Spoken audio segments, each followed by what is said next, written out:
Today is Truth and Reconciliation Day.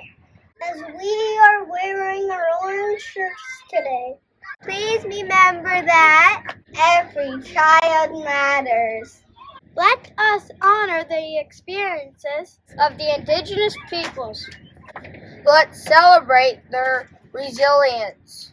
Let us promise to remember that every child matters.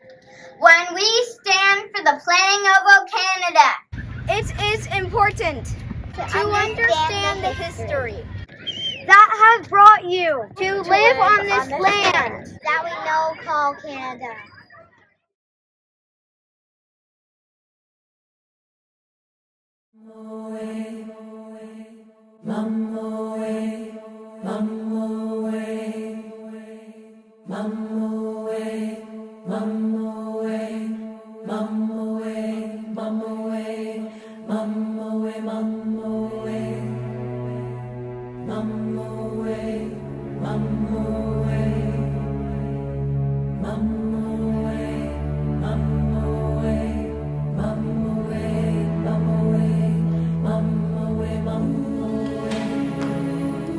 I love unfinished things, the bookmark set between closed pages, the field that waits for seed. Canada is a place like that. A history incomplete, a traveler turning around and wondering at the distance gone, the distance yet to go. What was there, Canada? What is ever there on a country's road but times when we were glorious and times of things no one should have done? Our anthem understands, words of pride with notes of mourning, and the music of resolve to finish and turn towards the road ahead. Here is a place to say, we go on, not as before, and so keep faith with the best of what we are. O Canada, it is a complex love that keeps us together, and all the more true love for that.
We acknowledge the land on which we are gathered is part of the traditional territory of the Chippewa, Odawa, Potawatomi, and Delaware nations. We hear the land acknowledge it every day. Over the announcements. But what does it mean? A land acknowledgement is a very important statement that recognizes the unique and enduring relationship that exists between Indigenous peoples and the land. Our land acknowledgement tells us that where we are gathered every day is where the Chippewa, Potawatomi, Odawa, and Delaware nations used to freely hunt, fish, hold ceremony, and live with their families before colonization. Today, the Indigenous people of this land still hold it sacred and know that we are accountable to the land and uphold our relationship with it. Why do we say the land acknowledgement at school? We say the land acknowledgement together as a school population every day to honor the Indigenous families that attend our schools and their ancestors who lived on this land for thousands of years.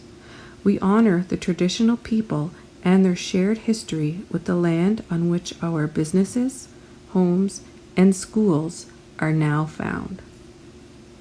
Where to next? Remember, we are all treaty people, and saying the land acknowledgement at school during the announcements is a small step that we can all take toward reconciliation. What steps will you take? Orange Shirt Day is observed each September 30th to honor residential school survivors, those who did not survive, and their descendants. It's an opportunity for First Nation schools and communities in Canada and beyond to come together with the spirit of reconciliation and hope. The origin of Orange Shirt Day is based on Phyllis Websted's story of entering an Indian residential school in 1973 as a 6-year-old girl. On her first day at a residential school, the shiny new orange shirt that her grandmother had bought was taken from her and replaced with a school uniform. She never saw it again. Her experience of having her orange shirt being taken away from her is symbolic of all that was taken from Indigenous people as a result of Indian residential schools and is the reason we wear orange on September 30th. For well over a century, Indian residential schools were used as a tool to assimilate Indigenous people into their dominant Canadian cultures. Established in 1892 by the Canadian government in partnership with churches, Indigenous children were often moved long distances from their families and lived at the schools. Once at a school, Indigenous children were forbidden to speak their languages nor practice their cultures and traditions.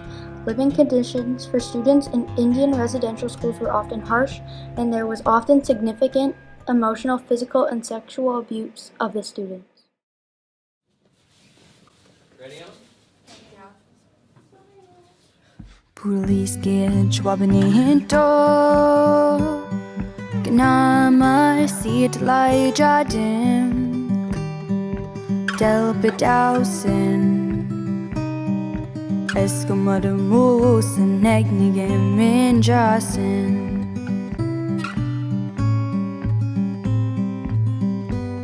Poliski chwabani Ola bin again midage Del bedausen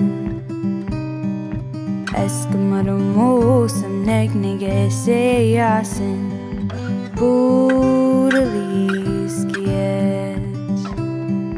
Lai jasi Don't was the deg bonik baik du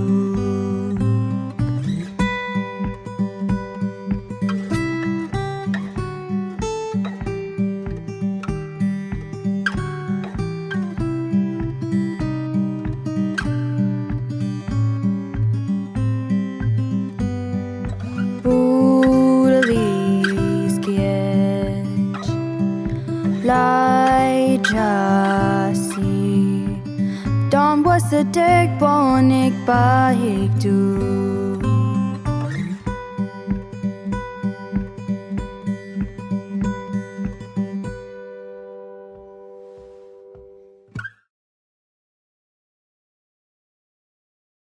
Gwe, Nindaloisi Rebecca Thomas, Delewi Jabuktuk Migamagi. My name is Rebecca Thomas.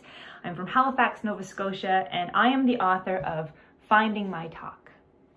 Now, the Canadian Museum of Immigration at Pier 21 is a museum full of stories. Now, these are stories of how people make this country, currently known as Canada, their home. It's their journeys, their family, culture, and identity. And all of that is part of the larger and ongoing story of this country. It's important to share these stories with each other and through books. And that's so we can learn to understand each other and where we come from. So today, I'm going to share my book and my story that I wrote. I'm Finding My Talk is about me finding what it's like to be a Mi'kmaq person in this day and age. I grew up with a dad who went to residential school, who lost his ability to speak Mi'kmaq and his idea and culture, and I had to learn that my own way. So this is published by Nimbus. It came out in 2019, and we're going to get started. First of all, I just wanted to say that I've dedicated this book to my dad. He passed on as much as he could, and he taught me what he had left and encouraged me to learn what he couldn't teach. So with that, gave salute, Dad. So here we go. I'm finding my talk. The one I never had. The ones that the squirrels took away from my dad. I'm finding my talk. One word at a time. Gwe. Willalin. Nimultus. Sometimes they're very old. Sometimes they rhyme. I'm finding my talk when I'm up on the stage. Telling big stories or scribbling words on a page. I'm finding my talk. I'm meeting my family. I am making new friends who choose to love me. I'm finding my talk with clumsy feet that pat down the grass with every drum beat. I'm finding my talk with every bead. My regalia speaks through each stitch and seam. I'm finding my talk. It's in my smudge bowl. When the smoke curls around me and makes me home. I'm finding my talk. How it's written across the land. Learning to take only what I need. The color one helps me understand. I'm finding my talk through my community. From elders to kids, this world is still new to me. I'm finding my talk by speaking to my father. By loving him. By being his daughter. I've been finding my talk by speaking with my sister. Knowing we're different. And I miss her. I'm finding my talk through my nephews and nieces. Teaching them they are all complete. With all their different pieces. I'm finding my talk. It's on the inside. It's how I see the world. Through not one, but two eyes. I'm finding my talk. And it may take some time, but I'm learning to speak in a language that's mine. I was 6 years old when they took me to a residential school. I remember the day walking toward that school with my mother, and it was a silent walk, and I was so afraid. 20 or 30 little kids herded into the showers, and then your body being painted in white liquid of some kind, your hair cropped and then doused in kerosene. And that was pretty traumatizing. The school held roughly 220 people, half boys, half girls, and we were segregated. If I was caught waving at my sister, there'd be a punishment for it. And so as a result of that segregation, I never really learned any social skills that young people should be learning as they grow up. From a religious and spiritual perspective, of course, the churches lobbied hard to convert Indigenous people, Aboriginal people. They said that we were heathen and pagan. They targeted language in those things we had learned through all of millennia to know where we came from, to know who we were, as something that had to be eliminated. Before that time, I lived in a place called Guayastums. They call it Guilford Island now. We harvested from the forest all of the animals that we needed to provide us sustenance. And from the ocean in front of us as well, all of the species of whales and mink and fish. And I had a connection to the environment around us. And so after having spent years in those schools, by the time we were ready to leave, most of us were pretty broken. Many of us, including myself, descended into addictions, alcoholism, and violence, and it was pretty difficult. Those schools lasted for over 100 years. There were over 150,000 little children. And the last school that closed in Canada was in 1996 in Saskatchewan. There was a history on this land that had been absolutely ignored. Nobody knew about the residential school legacy. Nobody knew about the intent of the Indian Act, the chronic challenges now facing Aboriginals. And we're starting to accept the idea that we have this shared history for which we all are responsible for. When the Truth and Reconciliation Commission report was submitted, I was in the room when Justice Murray Sinclair, the chair of the commission, denounced Canada. He had just recited a litany of intensive harms against Aboriginal people. And when he said, "Canada, you have committed cultural genocide," there was just a silence in that room, and then all of a sudden it erupted in euphoria. We said, survivors want an apology from the Prime Minister in the House of Commons. And I was there and I heard the words, "I'm sorry," and then I couldn't see because my eyes were just flowing with tears. I was so happy that somebody had said, "I'm sorry." Canada, by the way, is the only Western country that has had a Truth and Reconciliation Commission. So we're trying to look through a new lens. We and Canadians, we as an Aboriginal, we celebrate each other, everybody cheering each other up as we move toward a more equal, prosperous future for all of us. My name is Chief Robert Joseph, and I believe that truth and reconciliation is Canada.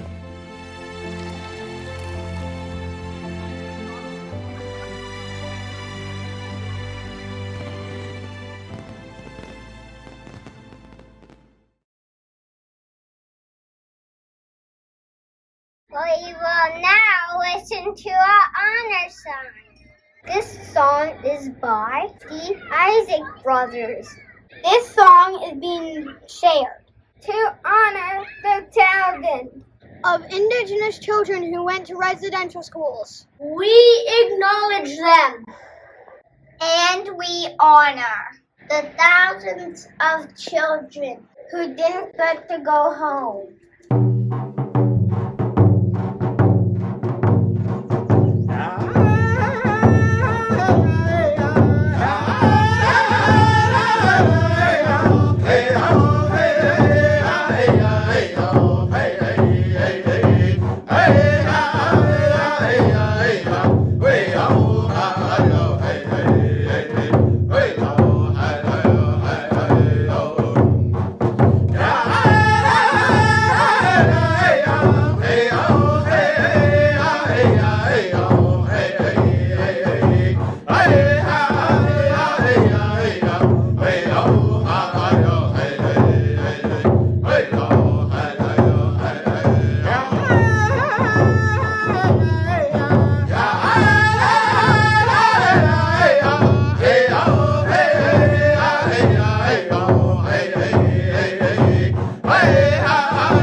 Let us honor.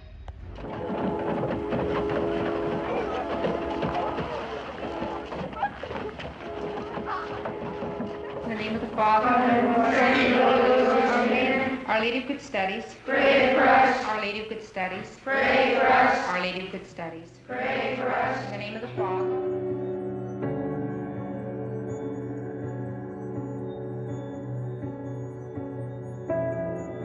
Not sure we'll ever get a final answer, but I'm absolutely convinced the number is much higher, perhaps as much as 5 to 10 times as high as that. It's because the records are so poor.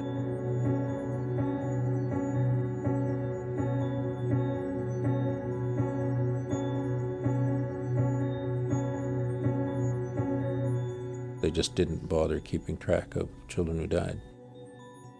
I think that's unacceptable. In my family, we lost 2 of my great uncles, and they died at residential school back in the 1910s. One of them didn't come home, and the other one did come home. He was very ill with tuberculosis, and he died very shortly after he came home. The 2 deaths had a great impact on my family. In fact, really changed everything. My great-grandparents decided at that point that they did not and were not willing to lose any more children. And so they ended up really running away, as the family story goes, in the middle of the night, running to Regina. At that point, there was a pass system, and you had to permission from the Indian agent to leave your community, and anybody had the right to ask to see your pass if you were off reserve. So they really, when they fled to Regina, they really had to lie low like they were illegal immigrants in their own country. I mean, my great-grandparents spoke their language perfectly, beautifully, spoke Cree, and they were very deliberate in not passing that down to their children and in not passing that down to their grandchildren. They didn't want us to know the language because they were so afraid. Our family went back to Brandon Residential School to just walk through it and to be there, to try and do something small to honor them, to honor their loss, just to walk where they had walked, to be where they had last been.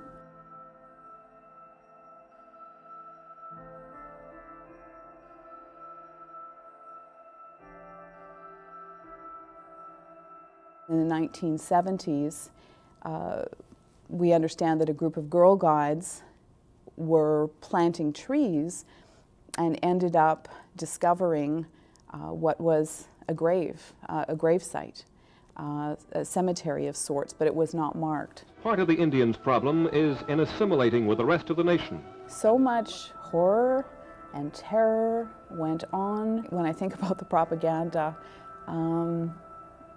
it just, it's really, really painful when you know what actually occurred and when you know the impact in your family of what actually occurred and what you've lost because of it. News Magazine salutes Education Week with films of an Indian residential school.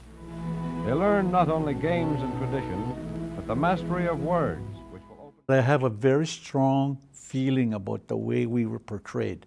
They didn't portray us as, hungry, conniving, cold. I entered in 1948, and all through the 50s and part of, I left in early part of 60. My mom and my dad and my grandparents were really very spiritual. They believed in the Creator to a fault. And the fact that we lived at a time where we didn't have any the amenities that we had, running water, electric lights, electric heat. So my mom always thought in her head, my boy, you're going to have all these amenities, you're going to have a good life. So when the clergies came in, Of course, that was the attitude of our parents. In spite of all what was her reasoning, we didn't know. All we knew was that we were incarcerated. And that first year, we didn't like our parents. We didn't like our grandparents. We didn't like our extended families because of what had been pounded into our heads that Indians were no good. We had no culture. We couldn't talk a sensible language. So that was the start of my indoctrination, where they say, kill the Indian in a child. That's exactly what they were doing, killing. When you left the residential school, it was very, very isolated incidents where people would go back and live on reserve. We were gone. I didn't return for years and years. I was on the move. So because of that shame and that, the reluctance to be able to relate to a family, I started realizing why my mom allowed me to go into residential. I graduated at 32 from civil engineering. And as I was coming down by receiving my award, was my mom against the wall. Right.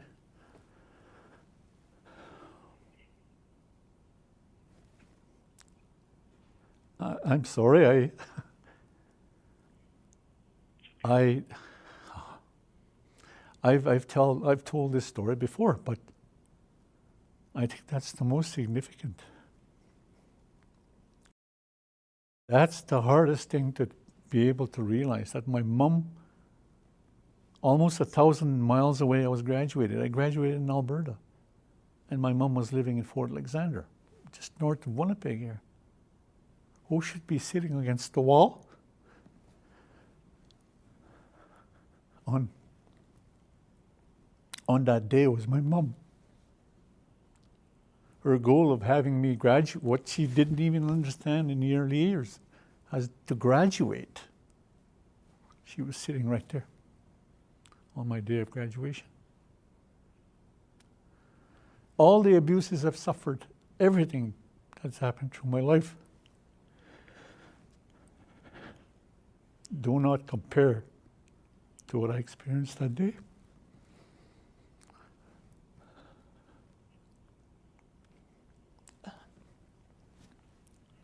I shouldn't react the way I do with this idea, but